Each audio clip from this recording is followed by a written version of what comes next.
Welcome to PACE Nation's monthly webinar series.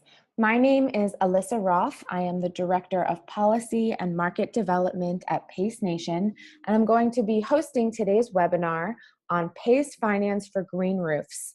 I'm really excited about this topic. It combines two of my favorite things, PACE financing and an energy efficiency measure that is often overlooked in the clean energy space, green roofs. We have two wonderful speakers today. I'm so excited to be joined by Stephen Peck from Green Roofs for Healthy Cities. Stephen is going to be able to give us the green roof perspective on PACE. And we also have Michelle Patali from Counterpoint, who is going to be able to give us the PACE perspective on green roofs. Today's webinar is a little different than the typical PACE Nation webinar series. We are bringing in a new audience to learn about PACE, so I'm going to start out the presentation today with a PACE 101 for our new guests.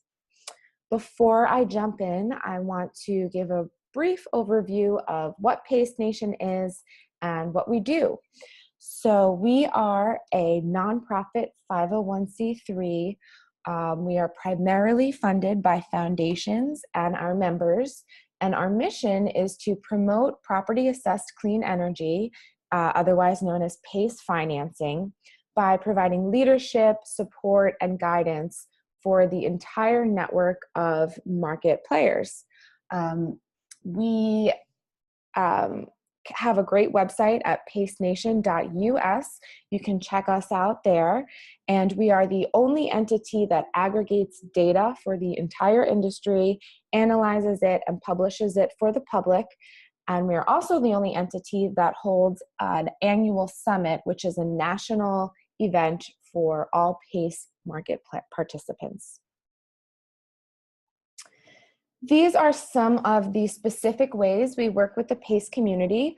I encourage you to sign up for our newsletter and also join us on our monthly market call, where we review newsworthy topics and all of the breaking headlines once a month. That's a public call that anybody can join, and you can sign up for it on our website. And you can also follow us on our social media channels, where we are always making sure to post the newest topics and headlines for the rest of the community. This webinar today is going to be recorded, and it will be viewable at pacenation.us/webinar, where you can also see all of the past webinars we've done and a complete archive of all of the presentations. All right, so now I'm going to get started with a brief PACE 101 for people that may be new to PACE financing. PACE stands for Property Assessed Clean Energy and is a financing mechanism that uses the tax bill structure to pay back clean energy upgrades on buildings. So the reason tax assessments were created was to fund projects that fulfill a public purpose. So some examples of typical line item tax assessments you'll see on a tax bill are firehouses and schools, sometimes sidewalks and sewer projects. And the principle of PACE is that clean energy upgrades fulfill a public purpose as well and should be able to be paid back using that tax structure. So there are lots of benefits associated with doing that that conventional loans may not be able to offer. And that's what I'm going to discuss throughout the rest of this presentation. Before I jump into that, I just want to show exactly what it will look like on a tax bill if a customer uses PACE financing. One of the principles of paying taxes throughout most of our country is that you must pay the entire tax bill or you're delinquent. So you can't choose just to pay certain line items. You pay the whole thing, and if you're $1 short, your taxes are delinquent. So this is a very secure form of funding. PACE lenders are comfortable lending for long terms at very low rates because it's pretty secure in knowing they're going to get their money back. PACE is collected and enforced in the exact same way as all other tax assessments. So you can see here it is added as a line item to the regular tax bill. And when it is received by the customer, it's just paid right along with the rest of their taxes. PACE can be used on projects that reduce energy or generate alternative energy. The rule of thumb here is that a project must be permanently affixed to a building. And the reason for that is since the property taxes are carrying this charge, we have to make sure that the measure being upgraded can't be removed from the building while it's still being repaid on the building's property taxes.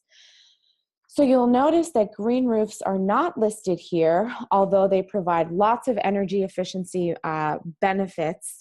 We'll talk a little more about that later with Michelle and Stephen, who will cover the insulation properties, the air cooling properties, and all of the other benefits associated with green roofs. The one thing to note is that if lighting is being addressed as part of a PACE project, it can't be just changing out the bulbs. It really would need to address the ballasts or something permanently affixed to the property. And when it comes to which types of buildings can use PACE, it depends on the legislation that is passed in that area, but typically it's for commercial properties and sometimes can be used on residential properties as well. The way we think about properties in the PACE world is by ownership structure.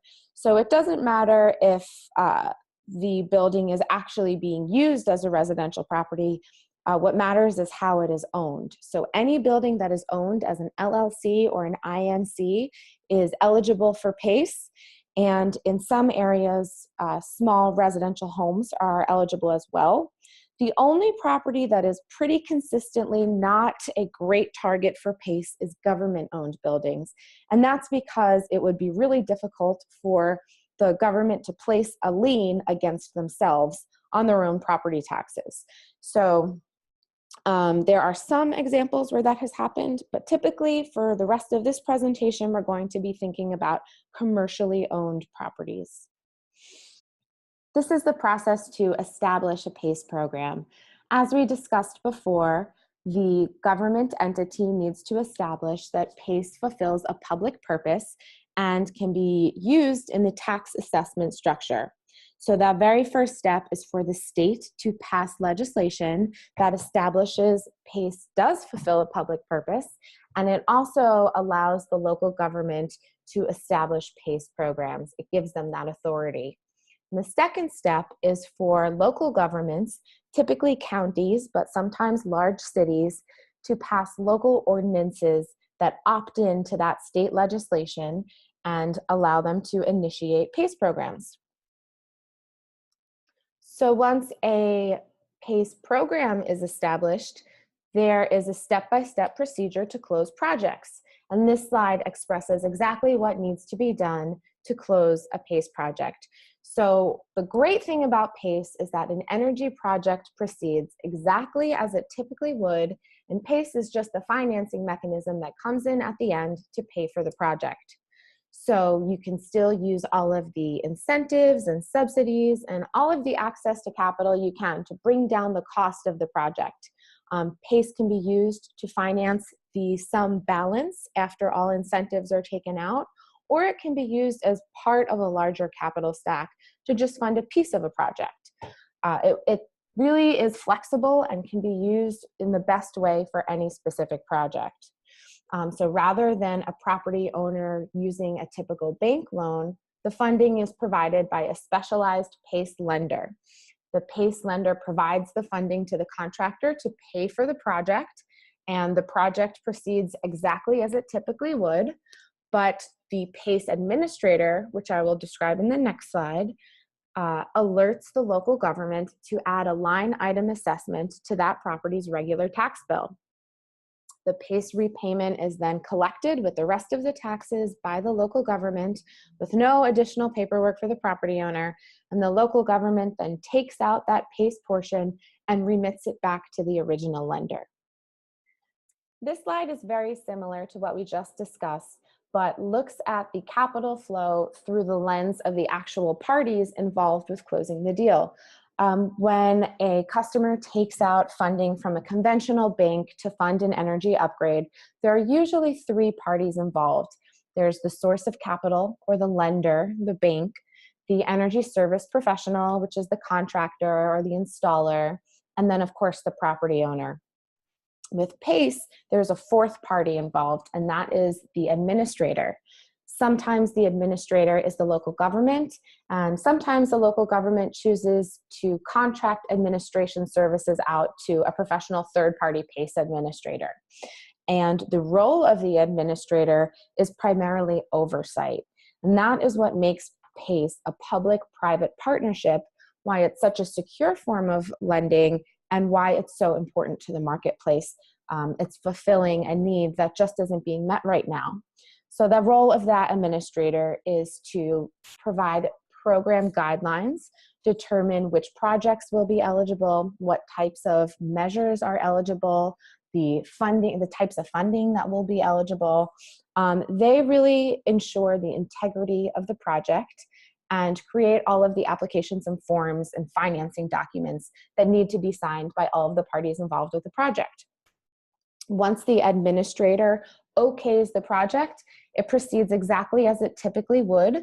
The financier provides the capital to the contractor who completes the project, and then alerts the administrator that the project has been completed or has been signed off on, and the local government should put that line item assessment on that property owner's taxes.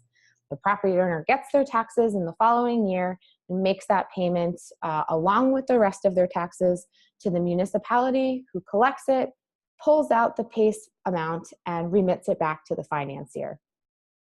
There are lots of benefits associated with PACE financing that conventional lenders may not be able to offer. So on this slide and the next, I'm going to discuss 4 of my favorite benefits of PACE.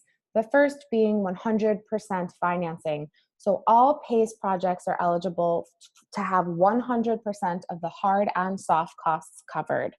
What I mean by soft costs is application fees, perhaps energy audits, any tangential items that are required for the project to commence.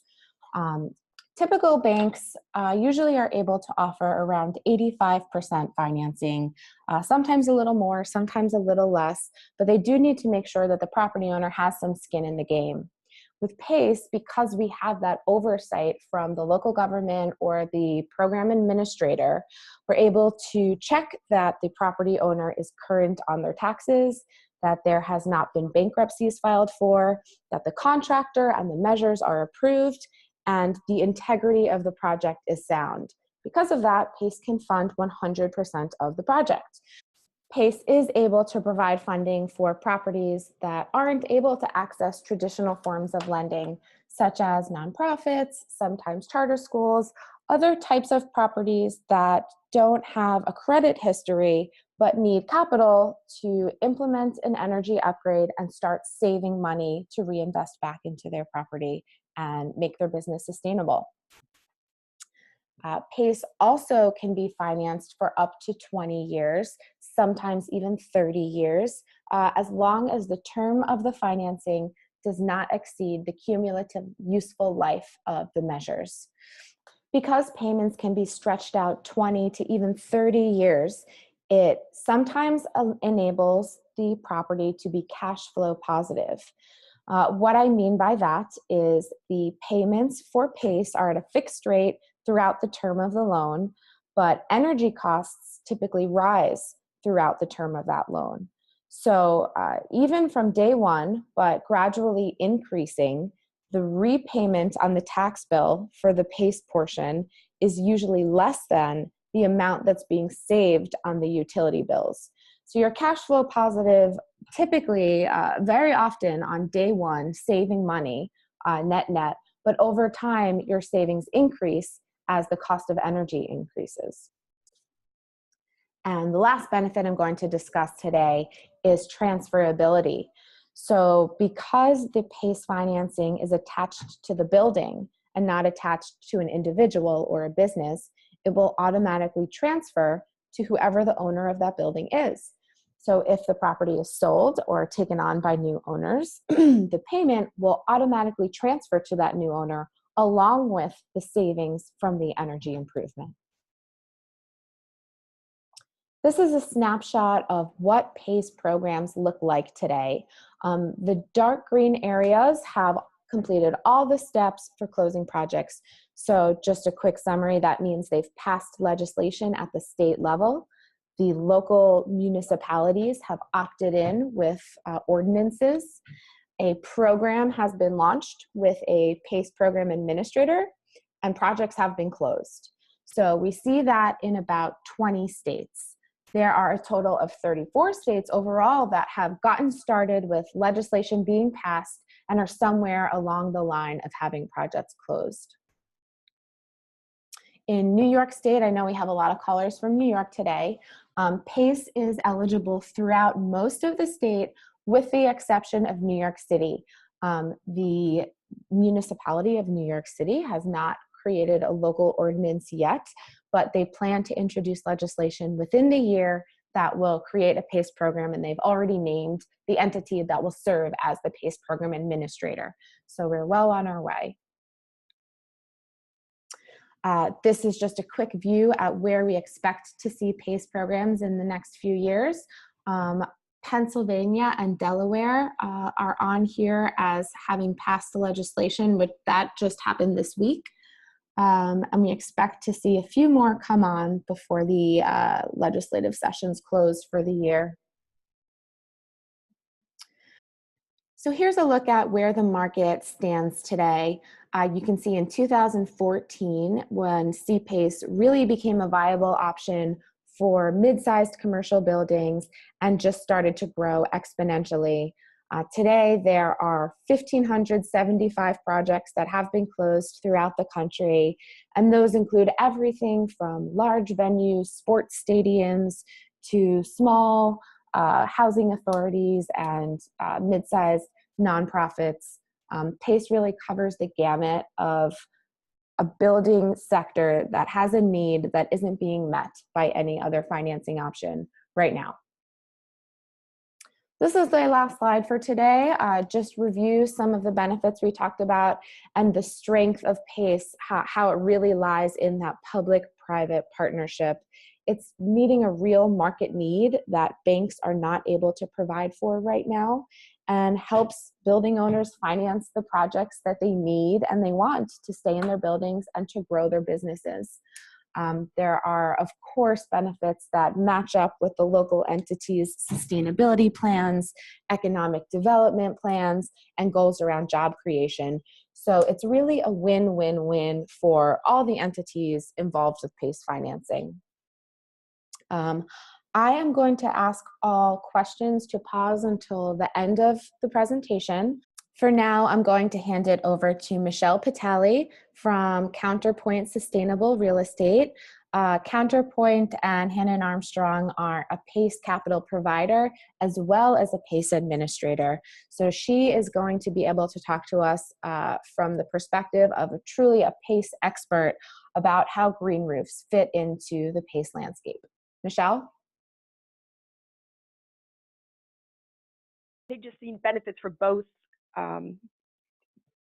stakeholders are just enormous, and the municipality benefits and the owners just coming together. It's really a win-win situation for everyone, and by putting PACE and green roofs together.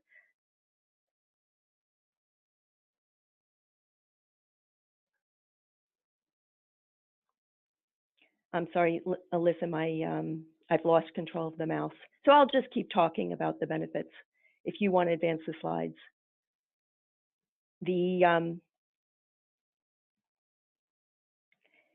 When we look at the building energy use, PACE typically finances cool roofs, and the green roofs have more energy savings, according to a study done by the city of San Francisco. This is affected by many different factors. It's very climate, properties of the building, and the green roof system dependent. But it is clear that there are energy savings from green roofs. They're hard to quantify because of the many different factors, but they are exciting to a PACE provider. Next, please. So PACE overcomes a lot of barriers for green roof projects. Green roofs have a problem.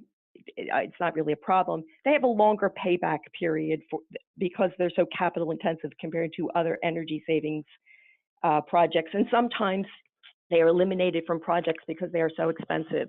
Because of the fixed interest rates with long financing, we finance up to 30 years where we're allowed to by law.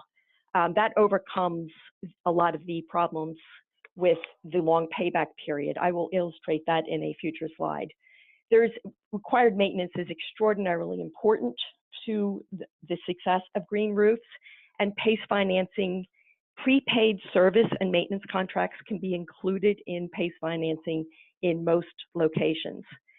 The most owners that are contemplating a green roof project are looking at incentives or rebates in order to help them finance the project. With PACE, the owner keeps the incentives and the rebates, and that is not part of the financing. If green roofs are often done in new construction because of the structural requirements for the load for the green roof, and they're often done on an unstabilized property that is either undergoing a deep retrofit or does not collect a lot of rents.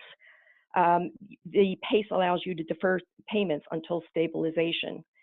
We will allow you to capitalize the interest and defer payments for up to 20 months, 2 years, depending on the tax enrollment deadlines. Green roofs, as I said, are a very capital-intensive project. PACE will finance 100% of the project, including all related work and costs, and I'll go in and explain that later. Next, please. I wanted to show a typical cap stack and how, because green roofs are often done in new construction, and when you're contemplating a green roof, you're looking at financing it with mezzanine debt, which is currently somewhere around 10 to 12% interest rate. By using PACE, which would finance 100% of the green roof, you're replacing the expensive mezzanine debt with PACE financing, which is generally between 5 and 7% interest rate at this point. By replacing the mezzanine debt and with 100% financing, this not only applies to green roofs, but all of PACE financing in new construction. This really eliminates value engineering and allows green roofs projects to go forward. Next, please. This is a case study of a $4 million, it's not $4 million for the green roof, it's with solar panels and replacing the chillers. I thought this was a good example because of the green roofs will make the solar panels and mechanicals more energy efficient, and being that all of this work is being done up on the roof, they're often done at the same time. If you look, the real benefit of PACE financing is that the owner is putting zero money down. There is that's 100% financing, whereas through traditional financing, the owner does need to put equity towards the project. The long term, in this case, this particular owner chose 20-year financing. Even with only 20-year term, the energy savings, the estimated annual utility savings of $400,000 was greater than the estimated annual payment from a PACE financing, showing that the first year the owner was realizing $9,500 positive. Realizing that the first PACE payment is only made with the property tax bill, the owner is realizing utility savings from the first day that the improvements are installed. Next slide, please. Another interesting thing, similarity between PACE and green roofs, is that the legislation are in very similar locations. This is a list of municipalities that are considering green roof legislation or have existing green roof legislation, and I've marked where PACE is active with an active program, or there's a program that is in development about to become active. Next, please. The first step for a green roof developer to develop projects using PACE is to be in an eligible jurisdiction. As Alyssa showed, there are PACEs enabled now in 34 states across the nation. Not all have active programs. Some are in development. The next eligibility is not to be delinquent paying your property taxes. I can't underscore how many projects are ineligible for PACE because of this requirement. There are several states that do not allow any property tax delinquencies for 3 years: Florida, Arkansas, DC, I think Missouri, and Wisconsin. There are some states that only allow one delinquency in 3 years: Colorado, California. This is something that is often state law. Sometimes it's program. In the ones I mentioned, it's state law, and delinquency is 1 day late. So if you are contemplating PACE financing, please realize that you may not have any delinquencies with your property tax payments. For we have a CPACE 1 program for the smaller assessments that are less than $1 million. For this program, we try to streamline it with no financials required, no appraisals. We do not require lender consent unless it is required by statute for the CPACE 1 program. Although it is always appreciated, we'd like to be good citizens and work with the banks. The project approval, generally PACE projects are approved. We need to know the exact manufacturer and the model number of the improvements. That way we can confirm the estimated energy savings. For green roof projects, generally we will not have many quantities, manufacturer, and model numbers, although I may be asking you for what plants are planned so that I can calculate the density and do some estimated energy savings, unless I'm fortunate enough to have that provided to me. We do ask that there be a maintenance plan in place, feeling this is very important for green roofs. And in some locations like California and Florida, we do the general contractor is required to register with the program and go through a vetting process. The next step would be to schedule progress payments. We do progress payments, they're scheduled with milestones and scope of work. We wire payments directly to the contractor once they've reached the milestone scope of work, submitted a completion certificate, and met all the requirements and submitted the documentation for that completion certificate. Generally, we will, the first progress payment is for the purchase of equipment or at the beginning of demolition or upon equipment being delivered to site. And the idea is to make this as smooth as possible for the project developers while protecting the property owner. The property owners suggest and work for a progress payment schedule with the contractors, and then we approve the progress payment schedule that is suggested by the owners and the property owners. Next slide, please. So when you say 100% financing of green roofs, it's everything that is involved, from the engineering, the design, the permits, the cranes that are necessary to bring material to the rooftop. If there's related roofing work, if the owner decides to replace the mechanicals or do solar improvements, irrigation controls, and the prepaid maintenance contract. The idea behind legislation is to incentivize property owners to improve their buildings and to improve America's infrastructure. And so there really should be no reason for an owner to eliminate green roofs from their projects because of capital constraints. Next slide, please. Thank you. Thank you so much, Michelle. That was really wonderful. And it's great to see from your perspective as a PACE administrator and financier why this is such a good match. I'm going to hold off on questions for now because I think some of them may actually be answered in Stephen's presentation. So I'm going to hand it over right now to Stephen to show us a little bit about green roofs for healthy cities and why it makes a good match with PACE. Thanks, Alyssa, and thanks, Michelle. It's a pleasure to be working with you ladies to promote the new PACE financing for green roofs. It's a welcome addition to the work that we've been doing now for about 20 years to develop the industry across North America.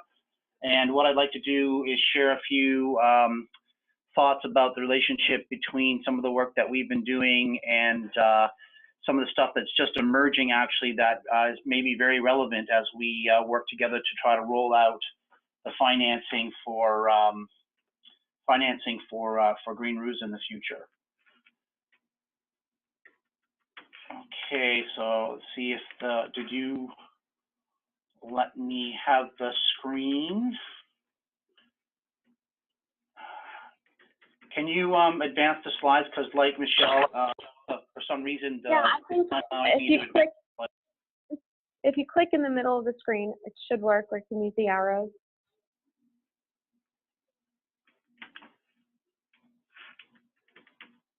Oh. Okay. So a little bit about Green Roofs for Healthy Cities for those of you who may not be aware. We're a member-based nonprofit industry association. We started as a coalition in 1999, 1998. We're formally incorporated in Virginia in 2004. Our mission is to develop the green roof and wall industry throughout North America through education, advocacy, professional development, and of course, celebrations of excellence. Our website is greenroofs.org. If you want to find out more about what we do. We also have a sister organization called the Green Infrastructure Foundation, which is charitably registered, and it focuses more broadly on green infrastructure, education and development, and its website is greeninfrastructure.foundation.org. A little bit about what we do, Green Roofs for Healthy Cities. We have two major conferences every year. One of them is actually coming up in September. It's our 16th annual Cities Alive conference in New York City. It's going to be in Brooklyn at the Marriott Hotel by the Brooklyn Bridge. And we have professional training. We have a big trade show. We have a lot of technical presentations in terms of design and policy and research. And there are tours and there's awards and networking and a lot of fun. So it's an opportunity for the industry to come together every year. We have a regional conference in the spring called Gray to Green, which focuses more on the economics of green infrastructure with a similar kind of format, and that's usually held in Toronto, Canada. We also have a professional training and accreditation program. When we started working in this industry over 16, 17 years ago, there was no common knowledge about the performance of green roofs or how to go about installing them. The industry has been, as Michelle said, it's been around for 30, 40 years in Germany, but it's actually quite young, much more young in North America. So we developed a training program which involves 3 days of training and a multiple choice exam that's multidisciplinary in its nature. It has information about what we call the black arts: waterproofing, structural engineering, construction management, and it has information about the green arts, the plants, the growing medium, water systems, irrigation. And we put all those together into a sort of a multidisciplinary training program so that we had people on the ground that knew how to implement best practices when designing, installing, and maintaining green roofs. And we have over 750 individuals who have the GRP, accredited GRP designation when we initiated it in 2009. Now all those courses actually are available online on our online training platform, which is livingarchitectureacademy.org. You can take the exam online, you can take the training online, and we also have in-person training courses. So this is a cornerstone of the industry because we have to have knowledgeable people. When you're developing a green roof, there's a lot of things that can go wrong if you have people that don't know what they're doing. Maybe they've only done a lunch and learn, or they read something in a book, but there's a lot more to installing green roofs on a building than often meets the eye. So this is a very comprehensive training program designed to eliminate the potential for problems before they even begin. We also are very active at market development, so we do a lot of advocacy work. We're just in the past 6 months, we supported an effort for green roofs in Denver, Colorado, where they made green roofs, they passed a ballot initiative that made green roofs mandatory in November. A citizen-led initiative did that, and they've been working out some of the technical details. We've been involved in that, so that green roofs will become a requirement for new buildings and many, but certainly not all of existing buildings as well. And that's really an effort in Denver to try to get a handle on some serious problems they have associated with the urban heat island effect in Denver. They've got I think it's the third worst urban heat island in the US, and some of the other sustainability issues that they're facing around climate change. So that's a positive development. And only last week, or the week before last, Portland, Oregon, the council there voted in favor of a mandatory green roof requirement for buildings in the downtown area as part of their 2035 plan. And we've been involved in that process as well. And the city of New York is actually poised to introduce details about legislation making green roofs a mandatory requirement for new buildings in New York City. And quite frankly, we're seeing this development in cities all over the world as policymakers are recognizing that the roof space of cities is an asset and it can be leveraged to provide a whole range of very important public benefits that are needed in cities throughout the world. So we're seeing more and more for the new buildings anyways, requirements for green roofing, everything from down in South America to in Asia. We're seeing more and more of that type of legislation. On the communications front, we have that a magazine called the Living Architecture Monitor. It's free. You can obtain the latest copy and back issues at livingarchitecturemonitor.com if you want to stay abreast of all the new developments going on in the industry in terms of technology and design and innovation. And we have an annual survey that should be coming out of market activity later this month. We do a lot of the same things that industry associations do. We have a lot of members, both individuals and corporate members, and we provide them with services. And we work hard to grow the pie, to grow the market. So the challenge is, and I think Michelle alluded to this in her presentation, one of the challenges is that the green roofs are more expensive than traditional roofs. We're putting a lot more material on there. There's a lot more weight being put on there. There's more maintenance requirements. So there's more cost associated with green roofing than traditional roofing. And traditionally, a lot of markets for a lot of building segments, it's all been price-driven roofing. It's not often even quality-driven. It's a price-driven market for many types of roofing. So to come along and then come along with different types of green roofs, and there are intensive green roofs, which we call is one type of green roof which involves the use of woody plants like trees and shrubs, and they're usually accessible. There's greater weight requirements, maintenance requirements. They're more expensive than extensive green roofs, which are the lightweight systems that are lower end costs, less plant diversity. So you have a wide range of different types of approaches to greening your rooftops, depending on what the needs are. You know, if you want, if you're doing a condominium project and you want people to have a roof garden or a roof park type space, and you're probably going to go with an intensive green roof, which is going to afford a greater variety of vegetation, but provide much more benefit, obviously, for the occupants than an extensive, often sedum dominated. Sedum's a succulent type of plant that we put on extensive green roofs.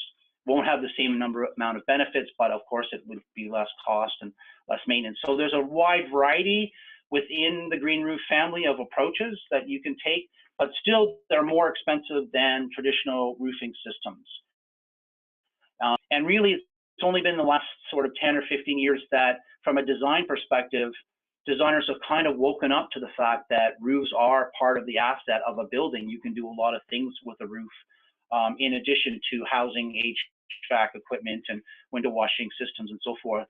So we're seeing a lot more, sort of a shift within the mindset of the architectural and design, landscape architecture and design and engineering thinking around the roof and the role that it can play in the overall performance of a building.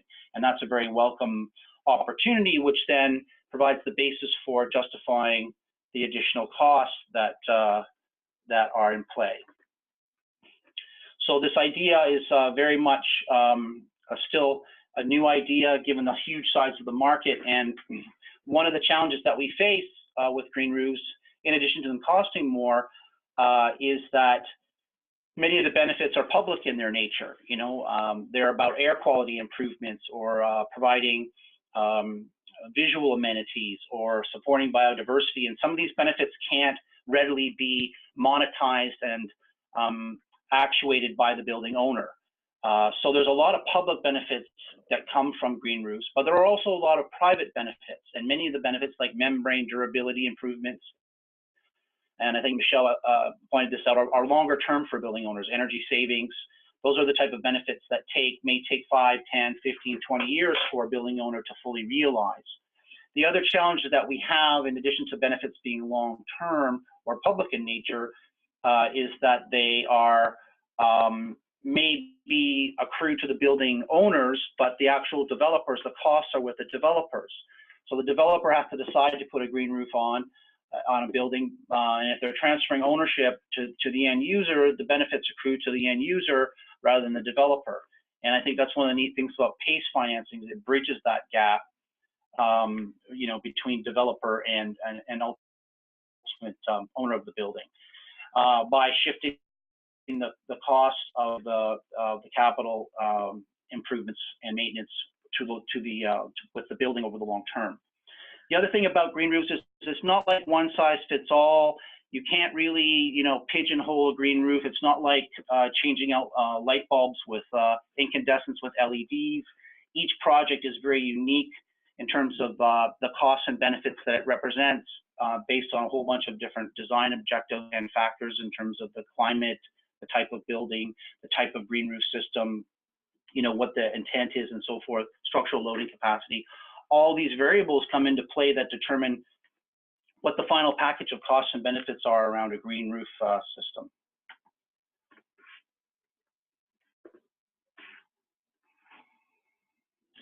What's great about green roofs, or part of the opportunity, is that there are a lot of private benefits that can be generated through green roof systems for building owners. And this is just a quick list that I put together. There's an ability with new development for green roofs to help thwart NIMBYism. It's like an offering. Let's say if there's a viewscape that's being impacted by a new building, you can put a green roof on and improve the viewscape of the neighboring buildings, for example. We've got bankable assets in terms of new amenity space. A number of hedonic pricing studies have demonstrated at least a minimum of about 5% increase in property value with condominiums, and possibly even higher with other types of buildings as a result of having a green roof versus not having one. We have a variety of different types of energy related savings, from cooling intake air into air conditioning units to reducing heat load and heating and cooling, and that depends a lot on, again, specific design and climate factors.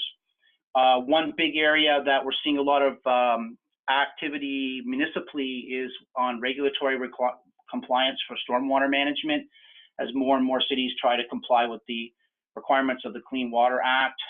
Stormwater is a very toxic substance. When it hits our receiving water bodies, it picks up a lot of pollutants, and if we can hold the water on site and use it to grow plants or for other landscaping, it's a major benefit. So we're seeing a lot of green roofs being built for stormwater management.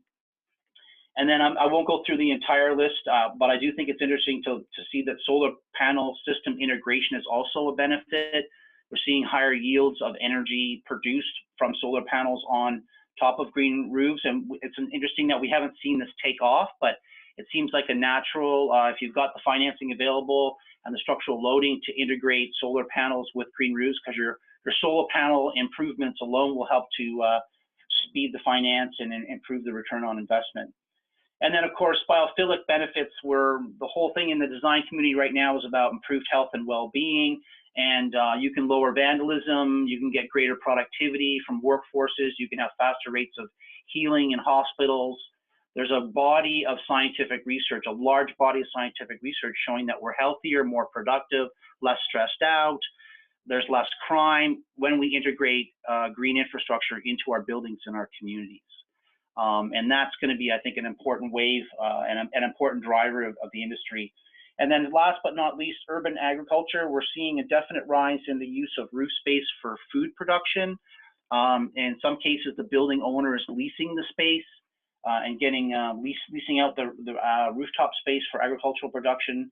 And that, of course, has tremendous benefits in terms of local job creation and reducing food miles traveled and educating people about where their food comes from. And there's some fantastic projects out there about that. So there's this huge range of private benefits that that exist. That there are many of them are project dependent, but that offer a really good driver for building owners to implement green roofs, and that's one of the reasons the industry's had double-digit growth for the last 10 years or more, because there are all these benefits out there.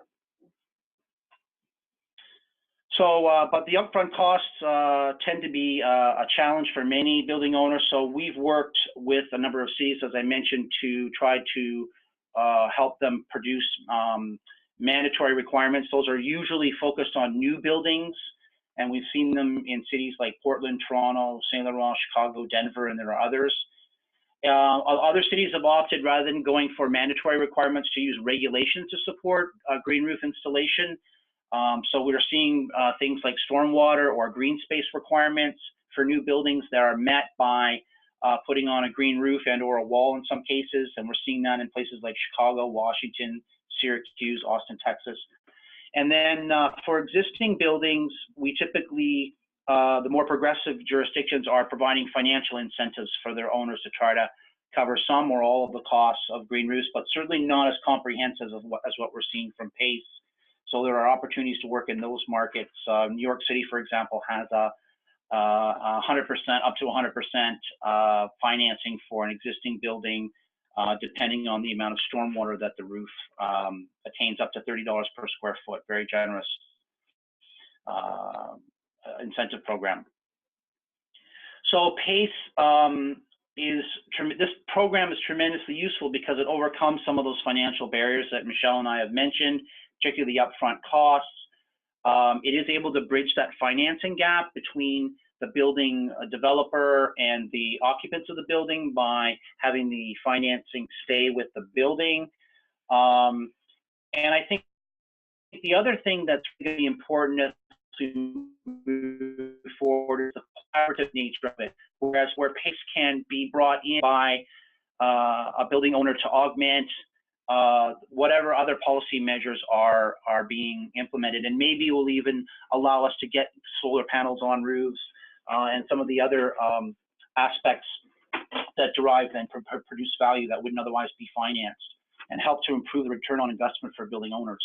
And I think that's going to be a good place to focus activity in the future, where we have already a foothold, if you will, in the marketplace through policy. The other thing I want to mention, which I think is an important opportunity in working with PACE, is that our charitable arm, the Green Infrastructure Foundation, last month launched something called the Living Architecture Performance Tool.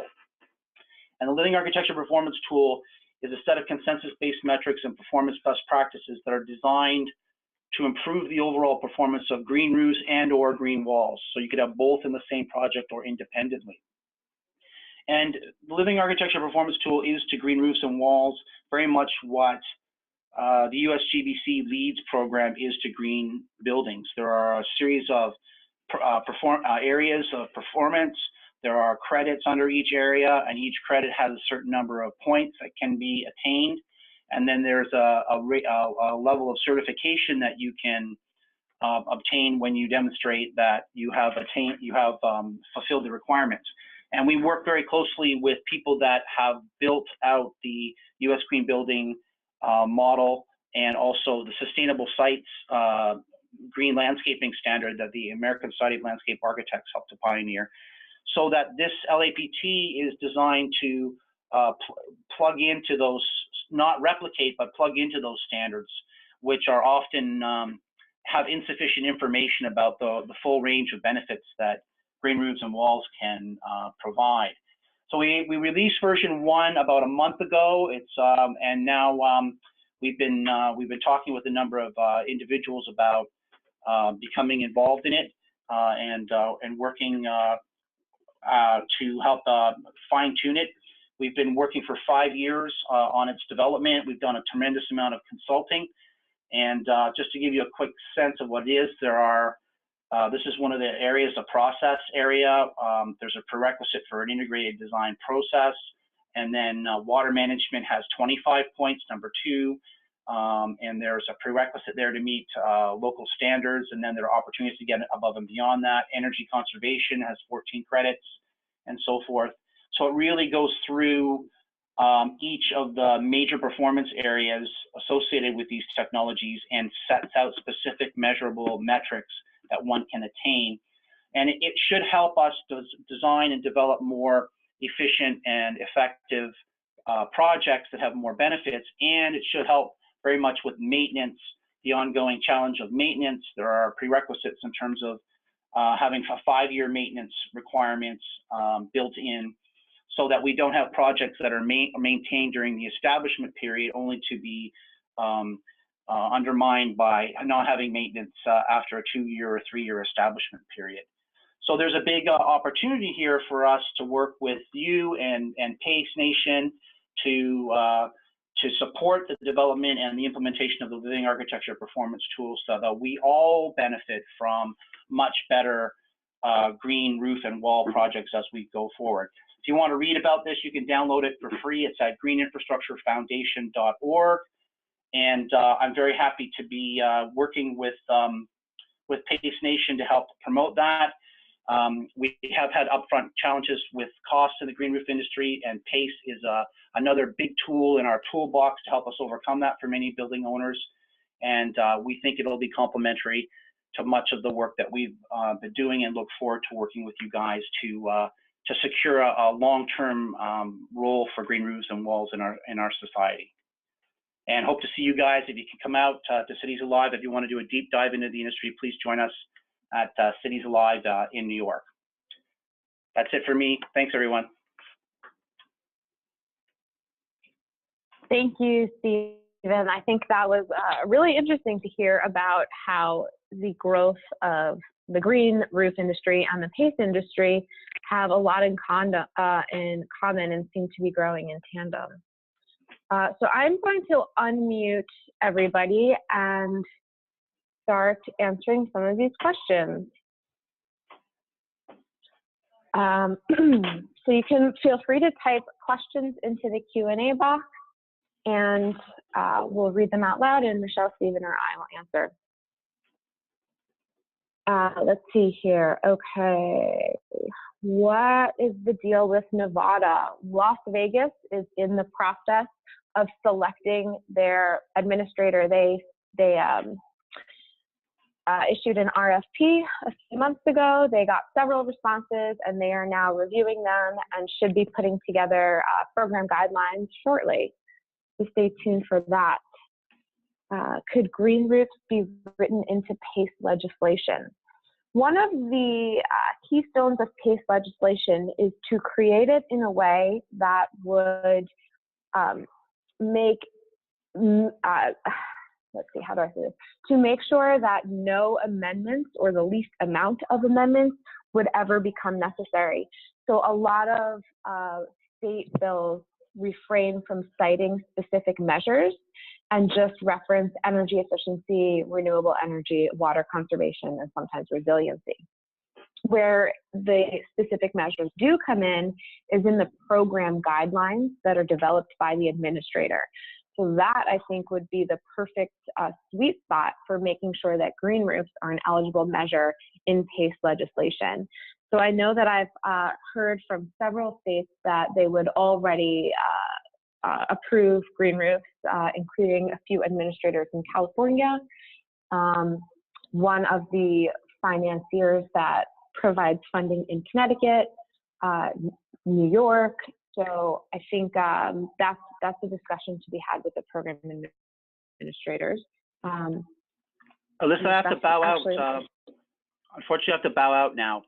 But I'll answer any questions. If you want to forward them to me, I'll answer any questions that anybody has after the fact. Thank you very much. I have another call that I'm late for. I appreciate the opportunity, and good luck to everyone. Have a good summer. Thanks, Stephen. Thank you.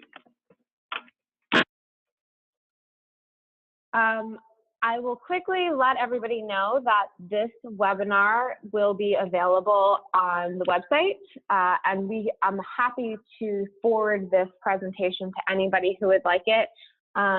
we also have lots of other resources that are designed for specific target audiences. So whether you're speaking with a property owner or a municipality, click through our website and you'll see lots of things targeted at that specific market group. But of course, I'm more than happy to forward this to everybody as well. Will this presentation be available in PDF form? Will be a lot of people are asking. Yes, we'll definitely send it. Here's a question: is there any fees or initial upfront costs associated with PACE financing?